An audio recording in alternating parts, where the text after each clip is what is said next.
जैन संप्रदाय, महावीर के जो जैन संप्रदाय है उसको जानने का प्रयास करते हैं।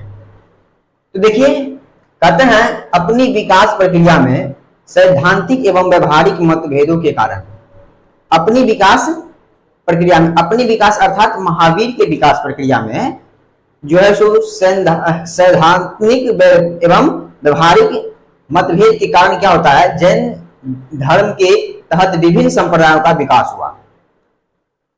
तो इसमें जो है इसकी जो प्रक्रिया थी, विकास प्रक्रिया महावीर की, उसमें सैद्धांतिक एवं व्यवहारिक मतभेदों के कारण क्या हुआ, अनेक जैन संप्रदाय की विकास हुआ। पहला मतभेद जो है इनका शिष्य जो है उन्हीं के साथ हो जाता है। पहला मतभेद इनके शिष्य जो है जमाली, उनसे हुआ था, और जमाली के मतभेद होने के कारण इनके जीवन काल में ही, महावीर के जीवन काल में ही जमाली से मतभेद होने के कारण जो है सो यह अलग हो गया और इन्होंने अपना ही एक संप्रदाय स्थापित कर लिया, जमाली, है ना। तो पहला मतभेद महावीर के जीवन काल में ही महावीर का मतभेद अपने शिष्य जमाली के साथ हुआ। तो मतभेद होने के कारण संप्रदाय जो है बट गया। महावीर संप्रदाय क्या हुआ, दो भागों में बट गया, एक श्वेतांबर और एक दिगंबर। ठीक है, तो श्वेतांबर एवं दिगंबर संप्रदाय में विभाजन, अब जो है सो मतभेद होने के कारण क्या हुआ, विभाजन हो गया जैन धर्म दो पार्टों में, एक श्वेतांबर हो गया और एक दिगंबर हो गया। कहता है चंद्रगुप्त मौर्य के समय मगध में एक भीषण अकाल पड़ा था। अकाल पड़ने के कारण क्या हुआ कि उस परिस्थिति में, अकाल की परिस्थिति में, कुछ जैन सिद्धांत के पालन हेतु जैन संप्रदाय के प्रमुख, जैन संप्रदाय के एक प्रमुख व्यक्ति थे भद्रबाहु, है ना, वो चंद्रगुप्त मौर्य के आध्यात्मिक गुरु थे भद्रबाहु। ठीक है, उस समय जब अकाल पड़ा था तो जैन का जो सिद्धांत था उसका पालन करने के लिए उसका संप्रदाय के प्रमुख था भद्रबाहु, जो कि चंद्रगुप्त मौर्य के आध्यात्मिक गुरु थे। उनके नेतृत्व में कई जैन समाज जो है सो, कई जैनियों ने अपने क्या किया कि भद्रबाहु के मतावलंबी होने के कारण, भद्रबाहु के शिष्य होने के कारण, उनके अनुयायी होने के कारण मगध छोड़कर दक्षिण में चले गए। दक्षिण अर्थात दक्षिण भारत में चले गए। कौन? भद्रबाहु के जितने भी शिष्य थे, उनके अनुयायी थे, वो अकाल के समय में।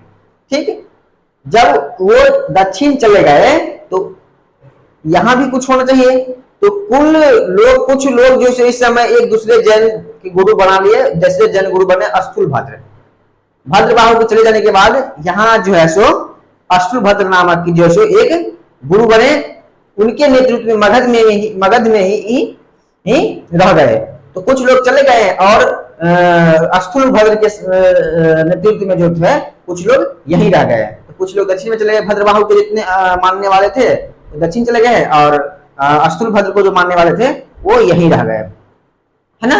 अकाल खत्म होने के पश्चात जो है चंद्रगुप्त मौर्य के समय ही पहला जैन संगीति हुई थी।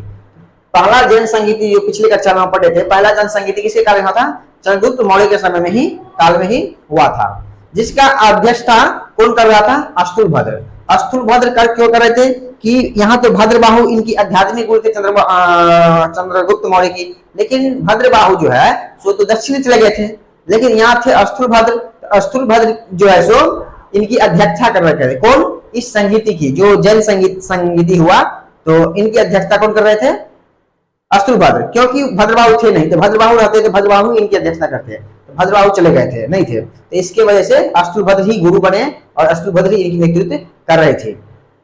भद्रबाहु के अनुयायियों ने इसमें भाग नहीं लिया, और जो भी भद्रबाहु के अनुयायी थे, उनके मानने वाले थे, वो इसमें भाग नहीं लिया। मतभेद था दोनों में। अब एक श्वेतांबर और एक दिगंबर पकड़ लिया था, तो मतभेद होने के कारण जो सो नहीं लिया, लेकिन नहीं हम तुम्हारे नियम को हम नहीं पालन करेंगे, तो कहता तुम्हारे नियम को हम पालन नहीं करेंगे। लेकिन दोनों जो है जैन धर्म को ही मानने वाले थे, और मतभेद होने के कारण जो है सो होता नहीं है आपस में। आप लोग से हम भी थोड़ा सा मतभेद होता है तो मुंह कान फुलाते, आओ उधर मुद्र कर जाओ, उधर मुद्र कर देता है, नहीं बोल चाल करते हैं।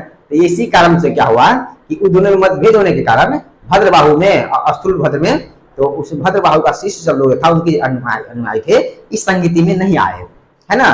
तो नहीं आया तो कोई बात नहीं, नहीं आया तो नहीं आया, चलिए, है ना। उसके नहीं आने से क्या होता है ना, तो उसमें जो है सो भाग नहीं लिया, क्योंकि इनका मानना था कि अकाल के समय में मगध क्षेत्र में रहने वाले जनियों ने सिद्धांतों का पालन नहीं किया। तो भद्रबाहु का जो शिष्य था, अनुयायी था, उन लोगों का मानना था कि जो जैन संप्रदाय है उसके जो पालन करने की जो क्रिया है, जो नीति नियम है, तो उस अकाल के समय में इस नियम का पालन नहीं किया, जिसके कारण हम उसमें नहीं भाग लेंगे। हो सकता है, एक बहाना भी हो सकता है। तो इस तरह का विचार जो है सो भद्रबाहु के अनुयायियों का था, जिसके कारण अस्तुलभद्र के इस जैन संगीति में भाग नहीं लिया। ठीक है, इस स्थिति में जैन संप्रदाय क्या हो गया कि दो भाग में बट गया। ऐसी मतभेद के कारण, खींचातानी के कारण क्या हो गया, जैन संप्रदाय दो भागों में बट गया। एक भाग बना श्वेतांबर और एक भाग बना दिगंबर। तो श्वेतांबर जो था वो अस्तुलभद्र के अनुयायी थे। जितने भी श्वेतांबर जैन संप्रदाय के हुए वो अस्तुलभद्र के अनुयायी हुए, और दिगंबर जो हुए वो भद्रबाहु के अनुयायी के हुए। तो श्वेतांबर में क्या होता है कि उसमें वस्त्र पहनता है, हल्का सा पतला सा वस्त्र, मतलब शरीर ढकने के लिए ही, है ना, जैसे हम आप पहनते हैं बढ़िया से, उस तरह से नहीं, मात्र सफेद वस्त्र ही श्वेतांबर। श्वेतांबर जिसका श्वेतांबर श्वेत रंग का वस्त्र हो, तो श्वेत रंग का वस्त्र ही पहनता है। पूरा देखते होंगे जैन भिक्षुकों को जो श्वेत रंग का वस्त्र, एक भिक्षु है दिगंबर जो वस्त्र धारण नहीं करते हैं।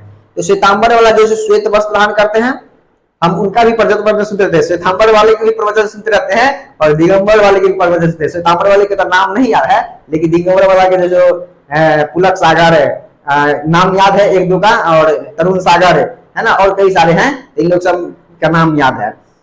तो श्वेतांबर जो सो उजला का वस्त्र धारण करते थे, जैसे धोती होता है ना उस तरह का, नाम मात्र के लिए, है ना। तो वो हुए अस्तुलभद्र के अनुयायी। और दिगंबर जो हुआ, जो वस्त्र धारण नहीं करते, नग्न रहते हैं, वो हुए दिगंबर साधु, है ना। तो दिगंबर भद्रबाहु के अनुयायी हुए, है ना। महावीर ने भी वस्त्र धारण नहीं किए थे। वस्त्र जो है जब उनको ज्ञान की प्राप्ति हो गया था महावीर को, तो वस्त्र जो है सो अपना विधि पूर्वक त्याग दिया था, है ना, दिगंबर रूप पकड़ लिए थे। तो इन्होंने भद्रबाहु दिगंबर रूप में ही, दिगंबर को ही मानते हैं, और वो जो है श्वेतांबर रूप मानते, लेकिन दोनों एक ही है। मतभेद होने के कारण दोनों बट गया है, मानते दोनों महावीर को ही है। उसके बाद श्वेतांबर और दिगंबर संप्रदाय के उप संप्रदाय भी हुए। अब श्वेतांबर का और दिगंबर का भी उप संप्रदाय हुआ, है ना। कोई कोई व्यक्ति होता है, एक नाम होता है, उसका कई उपनाम होता है। तो वही उसी तरह से श्वेतांबर और दिगंबर का भी जो है उप संप्रदाय भी बन गया, है ना। तो आगे चलकर श्वेतांबर व दिगंबर के भी कई उप संप्रदाय बन गए। श्वेतांबर के प्रमुख उप संप्रदाय डेरावासी, प्रमुख उप संप्रदाय हुआ डेरावासी स्थानकवासी, है ना। श्वेतांबर का कौन उप संप्रदाय हुआ, डेरावासी स्थानकवासी। और दिगंबर के प्रमुख उप संप्रदाय हुआ तारणपंथी और विषपंथी। तारणपंथी और विषपंथी यापनीय संप्रदाय, ये जो है सो श्वेतांबर और दिगंबर का संप्रदाय, दोनों का उप संप्रदाय बन गया। तो ये था आपका महावीर जैन संप्रदाय, जो कैसे बटा, कैसे बना, इसका कौन कौन सा संप्रदाय बना और कौन कौन सा उप संप्रदाय बना सकता है ना। समझ गए? चलिए, बहुत अच्छी बात है। अब मिलते हैं अगले कक्षा में। नारायण।